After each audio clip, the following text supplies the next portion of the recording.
안녕하세요. 전현지입니다. 오늘 진행할 내용은 관통상입니다. 관통상의 대략적인 개요와 탄도학과 관련된 내용들을 배워볼까 하고요. 이 전까지는 이 무딘 손상과 관련돼서 수업을 진행을 했었죠. 초기에 말씀드렸다시피 외상은 무딘 손상과 관통상 이 두 가지의 손상 기준으로 인해서만 손상을 입는다.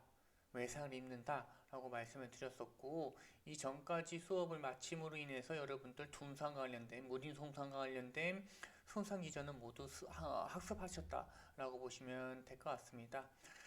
무딘 손상과 관통상의 가장 큰 외적인 변화 혹은 차이라고 볼 수가 있는 것은, 무딘 손상은 피부가 열리지 않은 상태라고 보시면 될 것 같고, 관통상은 피부가 열린 상태다 라고 이렇게 이해해 주시면 될 것 같습니다.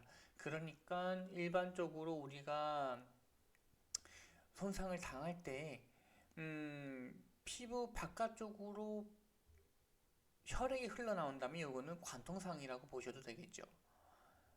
그리고 피부 바깥쪽으로 피가 나지 않는다면 이거는 무딘 손상으로 보셔도 될 것 같습니다. 그래서 이 두 가지를 물론 단순하게 이렇게 나눌 수는 없겠지만, 우선 여러분들이 가볍게 개념화 시키는 데에서는 이 두 가지, 피가 나냐 피가 나지 않느냐, 피부가 열려있냐 피부가 열려있지 않느냐, 이 두 가지의 개념으로 구분을 하셔도 괜찮겠다라는 생각을 가지면서 이 본격적인 내용을, 관통상 관련된 본격적인 내용을 진행하도록 하겠습니다. 관통상의 개요와 발생이 있는데요. 여기 이 교재 같은 경우가 이전에 말씀드렸다시피 파라메딕에 배우는 교재를 그대로 번역했기 때문에 미국과 관련된 내용들이 그대로 우리나라에 적용되지 않고 사용되고 있습니다. 그래서 보시게 되면 권총과 칼이다라고 써져 있지만, 우리나라 기준으로 보게 되면 당연히 권총은 없어지게 되는 거고 칼만 남게 되겠죠. 그 외에 이제 관통상이 발생하는 기전을 보시게 되면 자동차 충돌이나 추락이나 산업재해 등에 의해서도 발생할 수 있다라는 거. 그러니까 건설 현장을 예를 들게 되면 못이나 혹은 여러 가지 건설 기자재를 고정하기 위한 날카로운 물체들을 혹은 자재들을 사용하겠죠. 그럼에 따라서 이제 관통상이 많이 발생할 수밖에 없겠다라고 보시면 될 것 같고, 권총 관련된 사망이라고 하면서 미국이 가장 많다라고 이런 말이 써져 있긴 하지만, 총상에 대해서는 여러분들이 그 뒤쪽에 좀 더 탄도학에 대해 자세하게 배우겠지만요, 우리나라에서 발생하는 건수는 매우 적습니다. 그 대신 발생하게 되면 매우 심각한 손상의 가능성이 높겠죠. 당연하게도. 그래서 그거를 조금 기억해 주시면 될 것 같고, 권총 관련된 내용도 이거는 보지 않고 넘어가 주셔도 돼요. 우리나라에 적용될 수 없는 통계 수치이기 때문에 바로 그냥 넘어가 주시면 될 것 같고요. 여기에 관통 상해에서 나타난 높은 사망률 때문에 이런 말이 나오는데, 여기서 발생하는 관통상이라는 거는 이제 권총에 의한 관통상이라고 보시면 될 것 같고요. 총상에 의한 관통상. 앞서 말씀드린 것처럼 이제 총상 같은 경우에는 발생하기만 한다면 우리나라에서도 당연히 이제 치명적인 손상을 입힐 거기 때문에 사망률이 자연스럽게 높아질 수밖에 없습니다.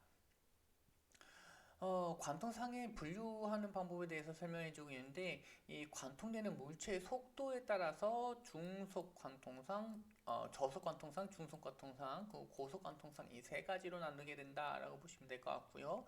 저속에는 보통 칼이나 검이나 얼음이나 송곳, 그리고 중속에서는 권총, 그 다음에 고속에서는 소총 이상이라고 보시면 될 것 같고요.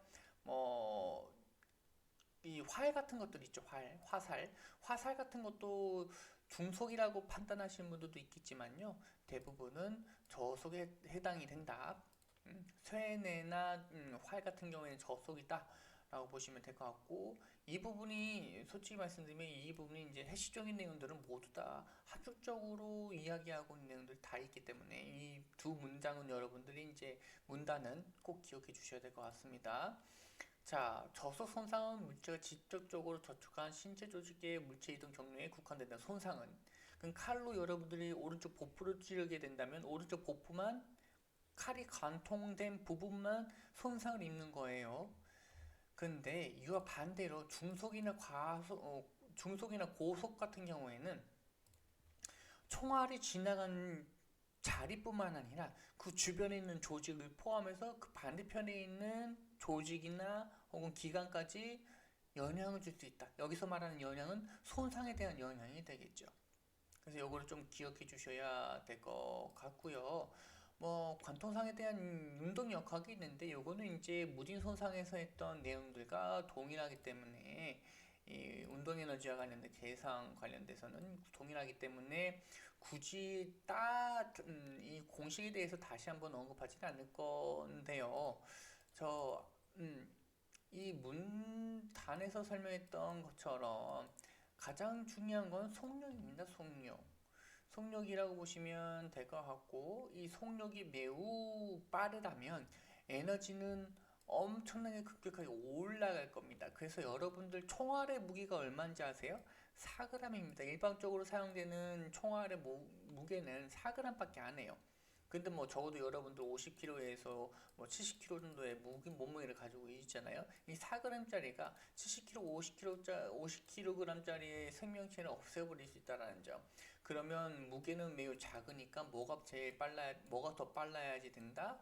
이 70kg, 50kg 되는 이 생명체를 사망에 이르도록, 죽음에 이르도록 강력한 에너지를 가지려고 하게 된다면 당연히 속력이 기하급수적으로 높아질 수밖에 없겠다라고 보시면 될 것 같고요.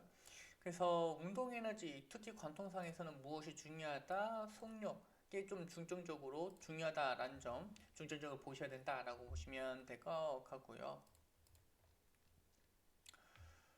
뭐 그리고 여기에 좀 더 보실 만한 내용들 중에 뭐 이런 총과 관련된 내용들 좀 많거든요.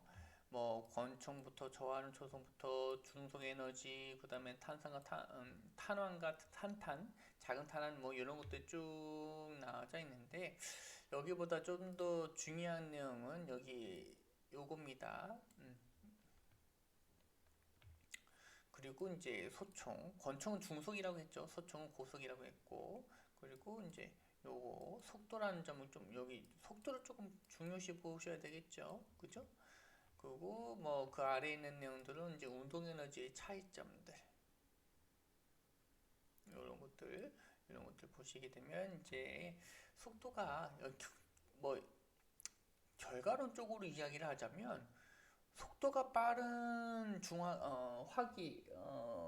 총기를 사용하게 되면 그만큼 치명적인 손상, 운동 에너지가 높기 때문에 치명적인 손상을 입히게 된다라는 점을 이야기하고 있는 거고요. 여기서 조금 더 보셔야 될 것, 요 부분들. 그대로 한번 읽어 드릴게요. 탄환이 타격한 물체 안에 계속 있다면 모든 운동 에너지가 물체로 전달된다라는 점. 탄환이 물체를 완전히 관통한다면 물체에 전달된 운동 에너지는 관통적 운동 에너지에 관통 후 남은 운동 에너지를 뺀 것과 같다라는 점. 요거를 조금 기억해 주셔야 될 것 같고, 그 다음에 뭐 이런 이 감속률이라는 것이 있는데 우리가 살고 있는 현실에서는 이 물리학적인 공식화되어져 있는 내용들이 완벽하게 적용되지는 않습니다. 왜냐? 단순하게 운동 에너지라는 이 공식만 대입하기에는 여러 가지 물질들이 존재한다라는 거죠. 우리 지구는 물질로 가득 차여져 있는 공간입니다. 그러다 보니까 이 총알이 지나가려면 이 물질을 뚫고 지나가야 돼요. 물이 될 수도 있는 거고 아니면 공기가 될 수도 있는 거고 기체가 될 수도 있는 거고 어쨌든 간에 이런 물질을 다 뚫고 가야 되기 때문에 뭐가 필수적으로 생길 수밖에 없느냐? 저항이라는 것이 필수적으로 생길 수밖에 없게 된다. 그 저항이라는 것은 뭘 만들게 되냐? 우리가 알고 있던 초기에 이 총알에게 줬던 운동 에너지가 이 저항에 의해서 감소되고 이 감소되는 거에 따라서 속도가 변화가 된다라는 점. 요 점을 좀 기억해 주셔야 될 것 같고, 이 아래 단락에서 이야기하고 있는 내용들은 무엇이냐면 지금 방금 얘기했던 거와는 조금 다른 이야기예요. 뭔 말이냐, 둔상에서 자동차 사고 얘기를 했었죠. 100km 달리고 있던 것이 황하고 부딪히고 난 후에 0km가 됐을 경우하고, 100km로 달리고 있던 물체가 쾅하고 부딪히고 난 후에 비껴 맞아서 50km로 옆으로 튕겨나갔다라고 했을 경우, 감속률은 100대 50이 되겠죠. 그냥 단순하게 숫자만 이야기를 할게요. 공식은 좀 더 어려우니까. 그래서 얘는 100, 시속 100이라는 속도가 갑작스럽게 0이 돼버린 거고, 얘는 50이 남아있으니까 이 감속률은 50이 되는 건데, 이게 남아있는 속도가 남아있다면 운동 에너지도 걔가 계속 가지고 있기 때문에 손상은 누가 더 크다고 했어요? 100이 더 크다. 100km에서 0km가 된 이 사고가 훨씬 더 크다라고 말씀드렸죠. 왜냐면 얘가 가지고 있던 100이라는 에너지를 다 누구한테 갔기 때문에, 탑승자에게 갔기 때문에. 근데 얘는 차량이 또 움직였잖아요. 충돌 후에 차량이 움직였다는 소리는 뭐예요? 에너지가 있다라는 소리가 되겠죠. 그래서 이 100km로 달리고 있었지만 이 100이라는 에너지가 다 탑승자에게 전달된 것이 아니라서 얘는 손상이 조금 적다라고 보시면 될 것 같고, 여기서도 이제 관성상에서도 마찬가지다라고 보시면 될 것 같아요. 네, 이렇게 이해해 주시면 되고요. 뭐 탄도하기 뒤에 나올 건데 이 부분에서는 우선 여기 부분 조금은 설명을 하고 넘어가야 될 것 같다는 생각이 들어서, 지금 했던 내용과 거의 동일한 내용이거든요. 앞서 얘기했던 100km짜리에서 0km 된 거라고 100km에서 50으로 된 거하고 이 두 가지 내용과 동일한데, 어, 사람이 이렇게 있고 이 사람이 총상 입었어요. 총상을 입었는데 가슴에 입었다고 칩시다. 그리고 총알이 바깥으로 튕겨나갔고, 동일한 사람이 있어요. 동일한 총으로 총상 입었는데 총알이 톡 들어가 난 후에 총알은 밖으로 관통되지 않았다가 완전 관통이 되지 않았다라고 봅시다. 동일한 운동 에너지를 가지고 있는 탄환이라고 생각을 해 보시고 난 후에 어떤 손상이 더 클 것인가 라고 생각해 보게 되면, 이 내용들을 읽어봤을 때 당연히 이 환자, 총알이 바깥으로 관통되지 않은 환자가 훨씬 더 손상이 크다. 그와 관련돼서 조금 더 이해를 해보자면, 얘는 총알이 몸에 들어갔다가 바깥으로 나갔죠. 나갔다는 소리는 뭐예요? 이동했다는 소리가 되는 거고, 이동하려면 뭐가 필요하다? 에너지가 필요하다. 운동 에너지가 필요하기 때문에 얘가 가지고 똑같이 100이라고 핍시다. 100이라는 운동 에너지가 얘에게 뭐 한 50 정도 가지고 난 후 얘가 50이라는 에너지 가지고 바깥으로 이동했다라고 보시면 되는데, 얘가 똑같이 100이라는 운동을 가지고 있다. 그런데 얘가 바깥으로 튕겨나오지 않았다. 바깥으로 뚫고 나오지 못했다라고 했다는 점은 이 100이라는 에너지가 더 어디에 소모되었다? 우리 신체 안에 손상을 일으키는데 다 소모되었다. 혹은 손상을 일으키는데 에너지가 변환되었다 라고 생각해 주시면 되는 겁니다. 아까 전에 말씀드렸던 이 교통사고의 그 감속과 동일한 내용이라고 보시면 될 것 같아요. 그래서 탄환이, 총알이 우리 몸 안에 계속 남아있다면 오히려 환자에게 큰 손상을 입혔을 가능성이 높다라고 생각해 주시는 것이 이 교재 이 부분의 내용일 것 같고요. 근데 만약에 요건 좀 여러분들이 좀 고민을 해 보셔야 될 것 같긴 한데, 초기에 발생된 에너지 양이 다르다면 얘는 100을 가지고 있고 얘는 200을 가지고 있어요. 그래서 쭉 사람은 관통을 했는데 얘는 관통하지 못했고, 쭉 해서 얘는 총알이 남아있고 얘는 관통을 쭉 200 가지고 있던 에너지 200을 가지고 있던 총알은 환자를 관통하지 못했다고 칩시다.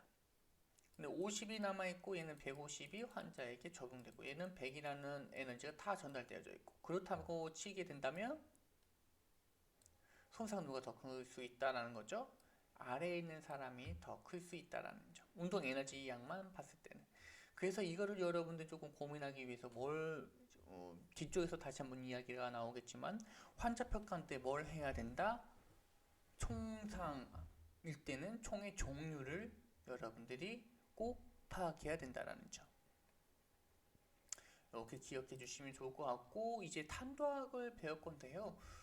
우리가 탄도학에 대해서 공부를 할 때 좀 복잡할 수가 있기 때문에 조금 간략하고 간단하게만 이야기를 해 볼게요. 이 책에 있는 내용을 그대로 보셔도 되긴 하는데요. 우리는 지속적으로 중력의 힘을 받고 있습니다. 총도 마찬가지인데요. 초기에 탄환이 발사되고 난 후에 중력의 영향을 받아서 총 R은 탄환은 아래로 내려갔다가 다시 위로 솟구치었다가 내가 원하는 방향으로 가게 됩니다. 그러니까 내가 이렇게 조준을 해요. 목표물이 있다면 이렇게 조준을 하게 됩니다. 그러면 총알은 어떻게 가냐면 그냥 일직선으로 가는 것이 아니라 일직선이 매우 강력한 에너지를 가지고 있으면 그럴 수 있겠지만 대부분의 탄환 일상생활에 사용하는 건 아니지만 그 특수한 목적을 가지고 만든 총기 빼놓고는 대부분의 탄환은 이렇게 아래로 내려왔다가 위로 올라왔다가 이렇게 떨어지게 됩니다. 일반적으로 뭐 요게 궤도가 조금씩 달라 앞서 얘기했던 것처럼 총기의 에너지 양에 따라서 좀 달라지겠지만 뭐 한 25m 여기는 뭐 200 정도 이렇게 기억해 주시면 될 것 같고요. 뭐 미터는 솔직히 크게 중요한 것 같지는 않아요. 여러분들에게 중요한 건 뭐다? 이 궤적이다. 총알은 일직선으로 내가 조준한 만큼 내가 조준한 대로 직선 운동하는 것이 아니라 곡선 운동한다라는 점 좀 기억해 주시면 될 것 같고요. 그래서 이 탄도학에서 얘기하는 것이 이제 궤적이다 라고 보시면 될 것 같고요. 그 다음에 이제 저항이라는 것이 나와 있는데 여기 이제 공기 저항이라는 것이 있죠. 앞서 얘기했던 것처럼 우리 지구상에서는 지구 내에는 모두 다 이 물질로 가득 차여져 있는 공간이기 때문에 탄환도 어느 곳을 거치든 간에 물질에 의한 저항을 받을 수밖에 없겠다라고 보시면 될 것 같고, 그로 인해서 근거리보다 원거리에서 발생될 경우에는 저항이 점점점 심해질 수밖에 없고, 나중에는 너무 먼 거리에서 샀을 때는 탄환을 남겨줘야 되는 이제 거의 소실될 수밖에 없겠다라는 점. 그리고 이제 밀도에 따라서 또 당연히 이제 저항력이 달라질 수밖에 없다는 점은 여러분들 뭐 중학교 수준이니까 특별하게 설명하지 않아도 될 것 같고요, 그죠? 물질 단단하게 묻혀 있으면 당연히 저항이 크게 될 거니까요. 뭐 이런 것도 그냥 기억해 주시면 될 것 같고, 그 다음에 이제 여기 또한 공동화라는 내용을 보실 건데, 소총이나 권총 탄환 같은 중속 고속 탄환 같은 경우에는 일시적인 빈 공간을 발생시키는데 이것을 공동화라고 이야기를 하게 됩니다. 이 공동화라는 것은 대부분 이제 충격파 혹은 뭐 압력파라고도 얘기를 하는데, 이 폭발에서 이야기했던 과합 압력파 같은 내용들은 아니고요. 이 총알이 빠르게 고속으로 진행하면서 주변에 있는 공기를 밀어내게 되는데 이 밀어내는 힘 자체를 압력파라고 이야기를 하기도 합니다. 그래서 요거를 조금 기억해 주시면 될 것 같고, 이 외적으로도 또 추가적으로 보셔야 될 내용들은 이제 그 총구 바깥쪽에 보시게 되면 이렇게 되어져 있을 거거든요. 탄환이 지나가면서 회전을 할 수 있도록 이 나선형으로 이제 총구가 되어져 있을 거예요. 그래서 총알이 빠르게 회전을 할 거기 때문에 이 회전의 원심력에 의한 공기의 밀어냄으로 인해 이런 일시적인 공동화가 생길 수 있다는 점도 기억해 주시면 좋을 것 같고요. 그 다음에 뭐 종단면이라는 것이 있는데, 여기서 종단면이라는 거는 맨 앞에 써져 있죠. 탄환을 정면으로 바라본 모습이다 라는 점. 그래서 단면을 잘라서 본 모습이라고 보시면 될 것 같고요. 여기에 보시게 되면요, 문제가 될 거는 이 탄환을 앞에서 봤을 때 이렇게 동그랗게 되어져 있겠죠. 동그랗게 되어져 있을 거고, 요게 이제 종단면이라고 보시면 될 것 같은데, 이 종단면의 크기가 클수록 이렇게 커지게 되면 이게 인체에 뚫고 들어왔을 때 당연히 큰 손상을 입힐 수밖에 없겠죠. 여기서 큰 손상이라는 것은 당연히 에너지 교환율을 적용시킬 수가 있습니다. 이것도 이제 관통상과 조금 관통과 연관시켜서 보시게 된다면요. 이 작은 직경을 가지고 있는 총알과 총알을 조금 직접 그리십니다. 커다란 직경을 가지고 있는 총알이 있다고 칠게요. 이 무게도 무게지만요. 무게는 신경 쓰지 말고 동일한 에너지를 가지고 있다 칩시다. 100이랑 얘도 100을 가지고 있다 칩시다. 무게는 높지만 무게는 얘가 훨씬 더 많지만 속도는 줄어드는 상황이고, 얘는 무게는 가볍지만 속도가 매우 빠른 상태. 그래서 둘 다 동일한 에너지를 가지고 있다라고 쳤을 때, 환자에게 관통을 하게 되면 얘는 커다란 면을 가지고 있기 때문에 뭐가 더 심하다? 인체를 뚫고 들어가는 저항이 좀 더 심하다. 저항이 심하다는 건 뭐냐? 에너지 전환이 매우 빠르게 일어난다라는 점. 에너지 전환이 빠르게 일어나게 된다면 당연히 뭘로 이어지게 된다? 손상으로 이어지게 된다. 그래서 만약에 얘 같은 경우에는 이 환자를 완벽하게 뚫고 지나갈 수도 있는데, 얘 같은 경우에는 저항이 매우 크기 때문에 환자를 다 뚫고 지나가지 못해요.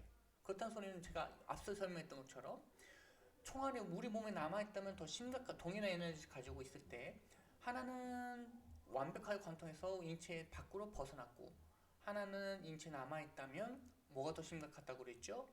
탄환이 인체에 남아있는 게 더 심각하다고 그랬습니다. 왜냐? 얘가 가지고 있던 에너지가 모두 다 환자의 손상을 일으키는데 전환되었기 때문에. 그래서 이 존단면의 크기가 크면 클수록 환자의 손상을 더 심각하게 일으킬 수 있다라는 점을 기억해 주셔야 될 것 같고요. 그 다음에 이제 탄환의 형태라는 것이 있는데, 탄환의 형태 같은 경우에는 말 그대로 이렇게 삐죽하게 생겼느냐, 혹은 조금 둥글게 생겼느냐, 뭐 이런 것들을 생각해 주시면 될 것 같고요. 그래서 이것도 존단면과 동일하게 이렇게 뭉툭한 총알일수록 뭐가 더 빠를까요? 에너지 교환이 좀 더 빨라질 수밖에 없겠죠. 삐죽한 것들은 바로 인체에 큰 저항 없이, 여러분들 주사바늘 찔 때 크게 안 아프죠. 근데 주사바늘이 엄청나게 넓어져서 5cm짜리라고 생각을 해보세요. 인체 뚫고 들어오기 엄청 힘들 겁니다. 힘들다는 소리는 뭐냐? 손상에 뚫으려고 하는 힘이 많이 가해진다는 소리고, 많이 가해진다는 소리는 저항이 크다라는 소리고, 저항이 크다라는 소리는 당연히 손상이 심각하다는 것을 의미하게 된다라고 보시면 될 것 같아요. 어쨌든 간에 이렇게 뭉툭한 모양을 가지고 있을 경우에는 에너지 교환이 빠르게 일어난다. 그로 인한 손상도 좀 더 심각할 수가 있다라는 점. 대부분의 이 권총 탄환은 이렇게 세워져 있고, 소총 탄환은 이렇게 세워져 있습니다. 소총. 근데 아까 전에 좀 더 심각한 건 소총이지 않았냐라고 했는데, 이때는 뭐가 다르다? 소총하고 권총. 얘는 중속이고 얘는 고속이잖아요. 그죠? 탄환의 형태도 영향을 줄 수 있긴 하지만 가장 큰 영향을 준 거는 앞서 얘기했던 속도다 라는 점을 꼭 기억해 주셔야 될 것 같고요. 그 다음에 뭐 탄환 이동의 안정성이라는 것이 있는데, 탄환은 그냥 단순하게 일직선으로 가면 좋겠지만, 앞서 얘기했던 것처럼 여러 가지 이제 물질로 가득 차져 있는 공간에서 이동을 할 때는 내가 원하는 목적지, 내가 원하는 표적에 적중되지 않을 수 있습니다. 그렇기 때문에 그때 뭘 해야 된다? 회전을 시켜야 된다는 점. 여기 써져 있는 것처럼 앞서 얘기를 했었죠. 그래서 회전하게 되면 내가 원하는 방향으로 이 총알이 갈 수 있도록 만들어줄 수 있기 때문에 안정적인 이동이 가능하겠다라는 점을 기억해 주셔야 될 것 같고요. 그리고 그 아래에 있는 내용들은 이 다음 시간에 이어서 진행하도록 하겠습니다.